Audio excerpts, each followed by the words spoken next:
Baik, Assalamualaikum warahmatullahi wabarakatuh.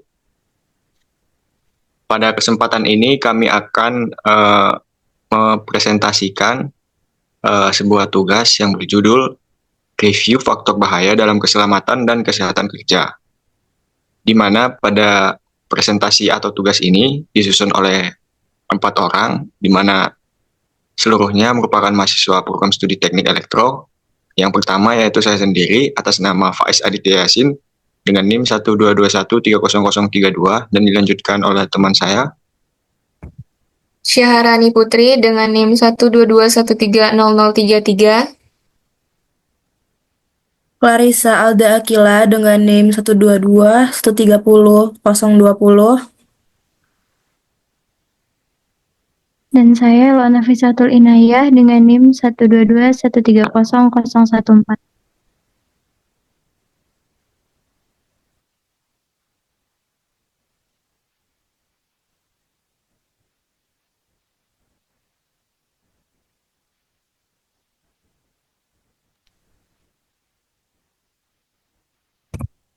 Di bagian pertama ini, pengertian keselamatan kerja, pengertian keselamatan dan kesehatan kerja.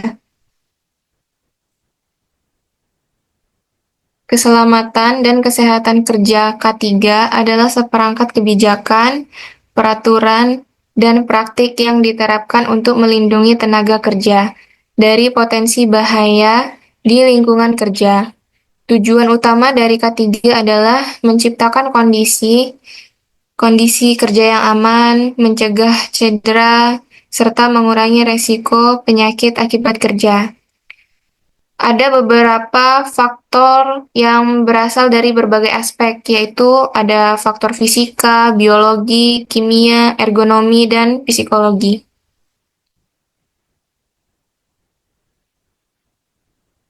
Yang pertama ada faktor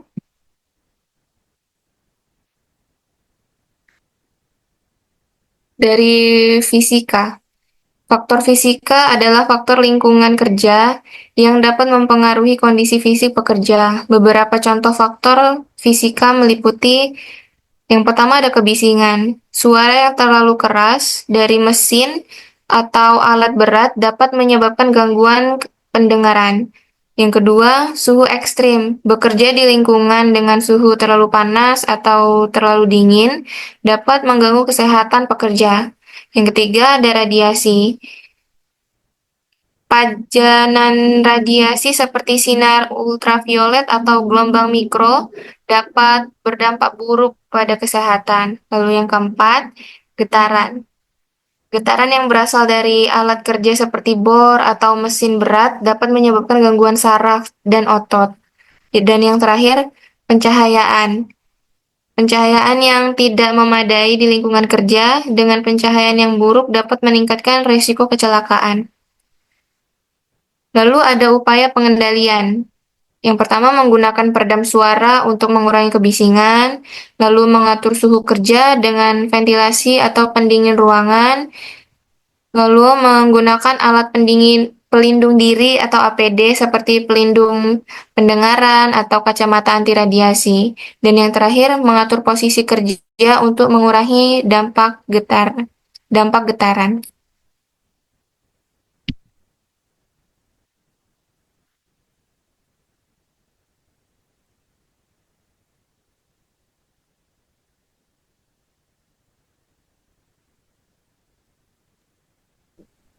Selanjutnya ada faktor bahaya kimia. Faktor kimia ini melibatkan bahan-bahan yang dapat menimbulkan bahaya jika terhirup, tertelan, atau bersentuhan dengan kulit.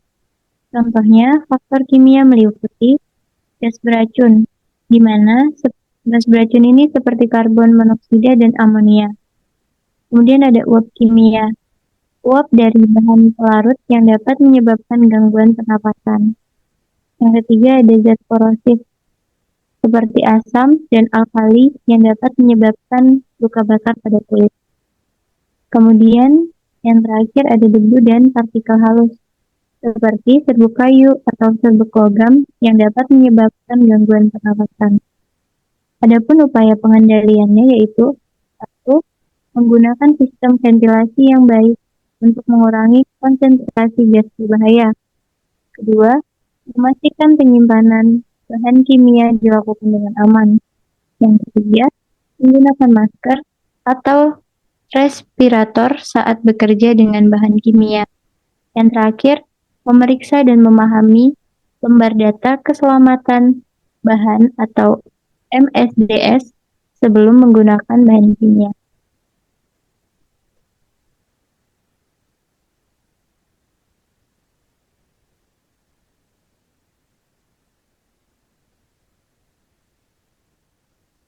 Kemudian ada faktor biologi. Faktor biologi ini mencakup bahaya yang disebabkan oleh organisme hidup atau produk biologis yang dapat menyebabkan penyakit atau reaksi alergi. Contoh-contoh faktor biologi tersebut yaitu meliputi bakteri dan virus, di mana dapat menyebabkan infeksi seperti tuberkulosis atau hepatitis. Kemudian jamur dan spora dapat menyebabkan gangguan pernafasan. Selanjutnya hewan berbisa seperti ular atau serangga beracun di area kerja. Dan yang terakhir produk hewan atau tumbuhan dapat menyebabkan reaksi alergi. Adapun upaya pengendaliannya, yang pertama menjaga kebersihan lingkungan kerja dengan disinfektan. Yang kedua, menggunakan sarung tangan dan pakaian pelindung saat menangani bahan biologis. Yang ketiga, menyediakan vaksinasi bagi pekerja yang berisiko tinggi. Dan yang terakhir, menyediakan fasilitas sanitasi yang baik.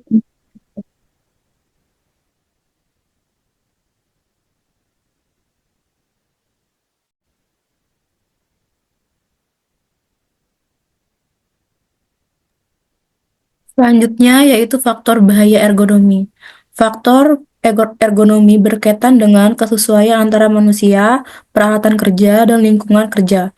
Contoh faktor ergonomi meliputi yang pertama, postur kerja yang tidak nyaman, yang dapat menyebabkan cedera otot dan tulang. Yang kedua, beban kerja berlebihan, seperti mengangkat beban yang terlalu berat dapat menyebabkan cedera punggung. Yang ketiga, desain tempat kerja yang buruk dapat menyebabkan kelelahan dan ketegangan otot. Upaya pengendalian yang dapat dilakukan yaitu yang pertama, mendesain tempat kerja yang ergonomis, lalu memberikan pelatihan tentang postur kerja yang benar, menggunakan alat bantu angkat untuk mengurangi risiko kerja, dan mengatur waktu kerja dan istirahat yang seimbang.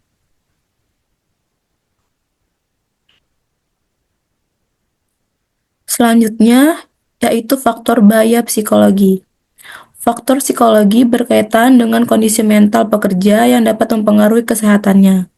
Contoh faktor psikologi meliputi tekanan kerja yang tinggi, yang dapat menyebabkan stres dan kelelahan mental.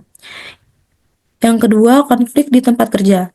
Hubungan yang buruk dengan rekan kerja atau atasan dapat mempengaruhi kesehatan mental. Yang ketiga, jam kerja yang tidak teratur dapat mengganggu keseimbangan kehidupan kerja dan pribadi.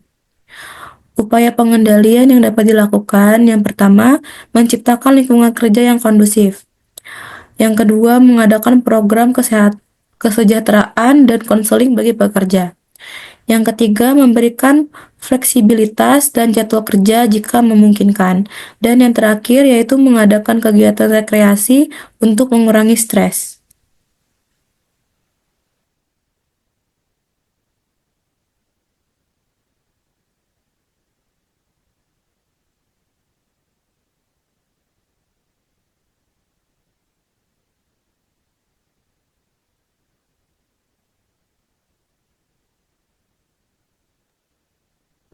Baik, selanjutnya strategi pengendalian bahaya.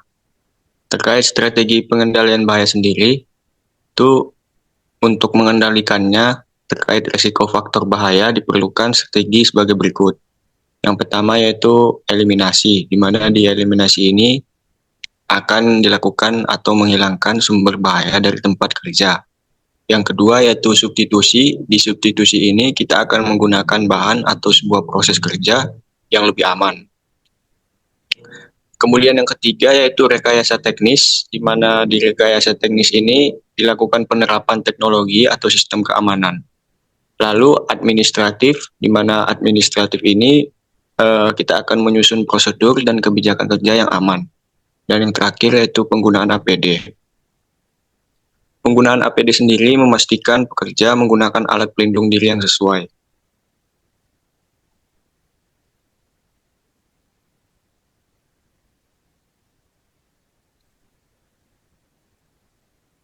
Baik, adapun kesimpulan terkait presentasi ini, yaitu penerapan K3 itu sangat penting untuk memastikan keselamatan dan kesehatan pekerja, di mana dengan memastikan hal tersebut, dengan mengendalikan faktor bahaya, menerapkan strategi pengendalian yang tepat, perusahaan dapat menciptakan lingkungan kerja yang aman, nyaman, dan produktif.